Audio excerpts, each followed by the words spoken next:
श्री मात्रे नमः। जय गुरुदेव। मित्रों, सावन, भाइयों और बहनों, सावन का महीना चल रहा है। भगवान भोलेनाथ के इस समय में, सावन के महीने में मृत्युलोक पे, पृथ्वीलोक पे भ्रमण के लिए आते हैं। सब जगह उनको जानकारी रहती कौन क्या कर रहा है। तो अभी इसके पहले जब शिवरात्रि आई थी, उस समय में हमने जो विवाह के प्रयोग बताए थे, इस प्रयोग से कम 800 बच्चों का विवाह बहुत अच्छे जगह अच्छे से लग गया। और बहुत सारे लोगों की कुंडली के अंदर जो दोष थे, उन दोषों की शांति करके उनको कवच पहनाया गया, तो उससे उनके विवाह हो गए थे। लेकिन विवाह हो गया, कमाई हो रही है, अब आगे का सोच रहे हैं। बहुत सारे इनमें बच्चे हैं जो अब सोच रहे हैं और अपना परिवार बढ़ाना चाहते हैं, संतान की प्राप्ति चाहते हैं, स्थिर लक्ष्मी चाहते हैं। अब परिवार बढ़ रहा है तो जवाबदारी भी बढ़ रही है। अब जवाबदारी बढ़ रही तो लक्ष्मी तो चाहिए ही चाहिए। तो सबसे पहले हम ये प्रयोग बता रहे हैं। इस प्रयोग से आप स्थिर लक्ष्मी पा सकते हैं। अपने पीढ़ियों तक, पीछे आप खुद, आपके बच्चे, उनके बच्चों तक लक्ष्मी स्थिर रहेगी अगर ये प्रयोग आप हर साल सावन में करना चालू कर दें तो। और उत्तम संतान की प्राप्ति चाहिए तो उसी प्रयोगों में से क्या करना चाहिए कि जिससे हमको अच्छी संतान। मित्रों, अच्छी संतान का मतलब ये नहीं है स्वस्थ केवल हाथ पैर से अच्छी है, दिमाग से भी अच्छी होनी चाहिए, सात्विक होनी चाहिए, एक अच्छा नागरिक होना चाहिए। इस देश को आप एक अच्छा नागरिक दे सकें। क्योंकि आजकल आप देख रहे हैं इंसानों का जन्म, पॉपुलेशन तो बढ़ रहा है, लेकिन इनके अंदर से जानवरों से डायरेक्ट इंसान जो बन के आ रहे हैं ना लोग, और वो भी हिंसक जानवरों से अपनी पूरी योनियां क्रॉस किए बिना वो बीच से छलांग लगा के इंसानों के शरीर धारण कर ले रहे हैं। अब आप बोलेंगे आपको कैसे पता चला? बिहेवियर से पता चला। अब आप देख रहे हैं कि इंसानों के अंदर इंसानियत नहीं है। कहीं कोई किसी का गला रेत के मार रहा है, कहीं कोई किसी का धन छीन के भाग रहा है, चोरी कर रहा है, कोई किसी की प्रॉपर्टी के ऊपर गलत निगाह बना के बैठा हुआ है। तो छीनने की प्रकृति रखा है। परिवार के अंदर लोग एक दूसरे की प्रॉपर्टी छीनने और हड़पने की होड़ में बैठे हुए हैं।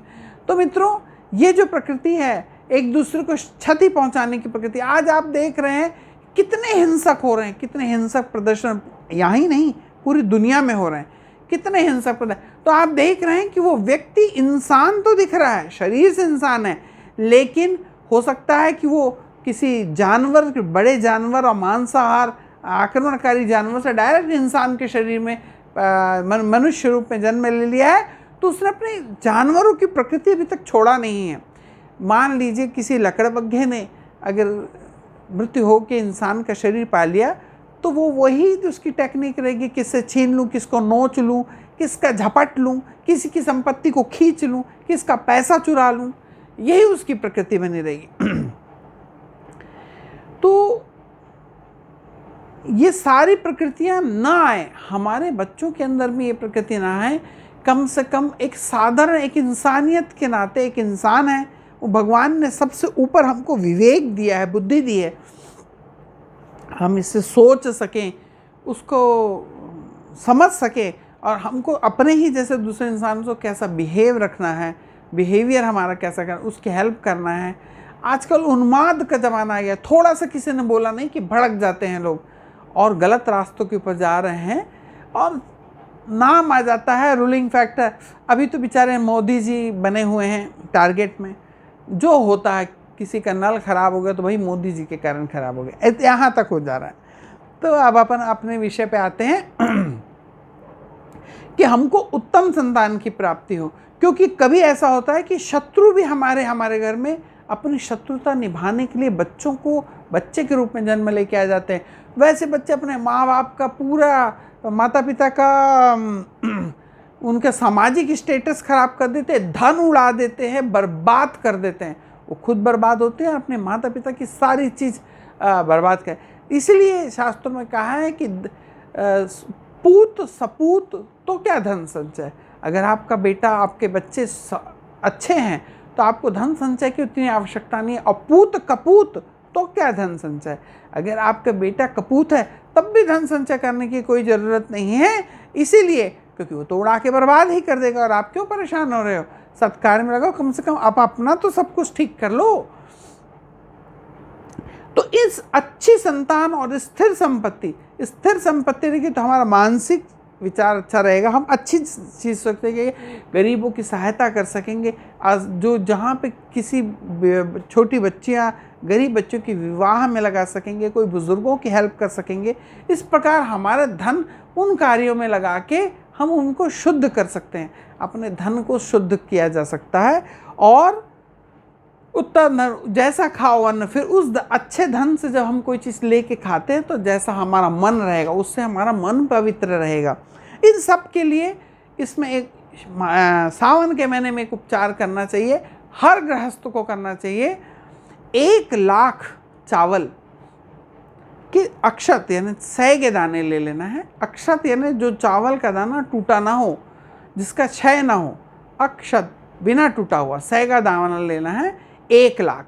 और इनको एक खास मंत्र बताया जाएगा, ये मंत्र बोल के आपको चढ़ाना है। इसके बाद के प्रयोग वीडियो को स्किप करके ना देखें, थोड़ा सा जब आप समझेंगे तभी इसका फ़ायदा होगा, नहीं तो आपको फिर दोबारा रिपीट कर करके देखना पड़ेगा। तो इससे बेहतर है कि एक बार में ही थोड़ा लंबा हो जाता है, लेकिन कुछ अच्छा पाने के लिए थोड़ा तो आपको कुछ नया सीखने के लिए थोड़ा तो समय देना ही पड़ेगा। तो इसलिए स्किप करके ना देखें। और अभी तक आपने मेरे चैनल को सब्सक्राइब नहीं करा तो सब्सक्राइब करिए। और सबसे इम्पॉर्टेंट बात है, जहां आप चाहते हैं कि आपका कोई दोस्त फ्रेंड जो आपके शुभ चिंतक हैं, वो जो चाहते हैं आपके फेसबुक फ्रेंड्स जिनसे हाय हेलो भी है, उनको भी आप ये वीडियो ज़रूर पहुंचाएं कि वो भी ये सारे प्रयोग करके अपने घर, अपनी संपत्ति और अपने परिवार को आनंदमय दे सकें। जब सब खुश हो रहेंगे, सब प्रसन्न रहेंगे, तो झगड़ा लड़ाई ही और समस्या का कारण ही क्या रहेगा।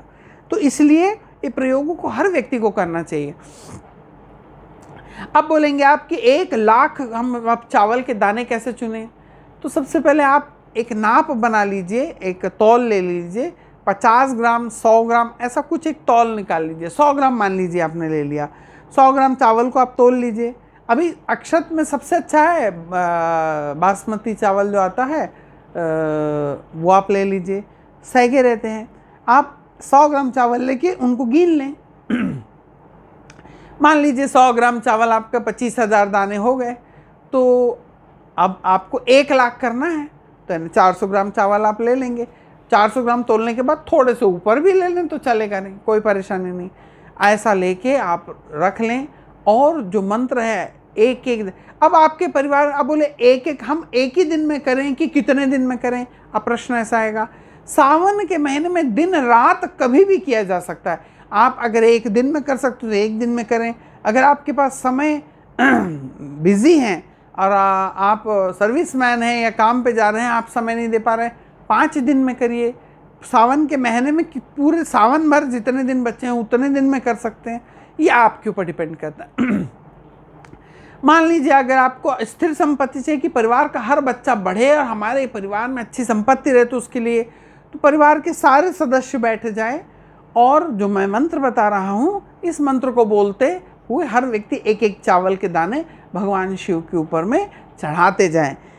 मंत्र है ओम नमः शिवाय पूज्यामी, ओम नमः शिवाय पूज्यामी। ऐसा बोलते हुए आपको ये चावल के दाने चढ़ाते जाना। 10 लोग हैं आपके घर में, 5 लोग हैं, 7 लोग हैं, 6 लोग हैं, सब बैठ जाएं, मंत्र बोलते जाएं। छोटे बच्चे भी ये बोल सकते हैं मंत्र, वो जानते हैं। ओम नमः शिवाय पूज्यामी बहुत सरल है, ऐसा बोल के एक दाना एक दाना। कहीं आपके घर में बच्चों किसी का विवाह हुआ है और आप चाहते हैं कि मेरे वंश में अच्छी संतान का, मेरे बेटे के यहाँ अच्छी संतान, अच्छे बच्चों का जन्म हो जो योग्य, मैंने डिस्क्रिप्शन इसके पहले भी बताया है, तो पूरा परिवार मिलकर उसके लिए वो अन्न का दान का वो चढ़ा सकता है। इसको चढ़ा के हमारी सभी इच्छाएं पूर्ण हो, शुभ इच्छाएं, अशुभ इच्छाएं नहीं। किसी को मारने के लिए इसमें कोई इच्छा नहीं रखना है, किसी की बीमार, किसी की क्षति करने के लिए ये इच्छा कभी पूरी नहीं होती, ईश्वर भी उसको पूरी नहीं करता। तो शुभ इच्छा के लिए, किसी का भला हो जाए, किसी की उन्नति हो जाए, इसके लिए आप ये प्रयोग कर सकते हैं, अपने परिवार के लिए प्रयोग कर सकते हैं। फिर ये मंत्र बोलते ओम नमः शिवाय पूज्यामी, ऐसा बोल के आपको एक दाना चढ़ाते जाना है। बस 5 लोग 7 लोग घर के हैं, जितने हैं उतने सारे सदस्य मिल के चढ़ाएं। एक दिन में हो जाएगा तो एक दिन में कर दें, नहीं हो पाता है। आप चाहते हैं कि रोज़ मैं 1 घंटा अगर इसको करूँ तो 2 दिन 3 दिन के अंदर हो जाएगा। बहुत सरल है, कोई भी व्यक्ति कर सकता है। अब प्रश्न आने वाला है कि चावल का हम क्या करें। करेक्ट, अब हमको अपने प्रयोगों को करना है। ये मंत्र बोल के हमने ये चावल चढ़ा दिया भगवान शिव के ऊपर में। जो भी लोग संतान की चाहते हैं तो इसी अक्षतों में से थोड़ा सा अक्षत की गाय के दूध की बढ़िया खीर बना के उसमें केसर डाल के भगवान शिव को भोग लगा के फिर वो पति पत्नी दोनों यही मंत्र बोलते हुए खा लें, उस प्रसाद को ग्रहण कर लें। और एक चीज़ का बहुत विशेष ध्यान रखेंगे कि सफ़ेद चावल नहीं चढ़ाना है।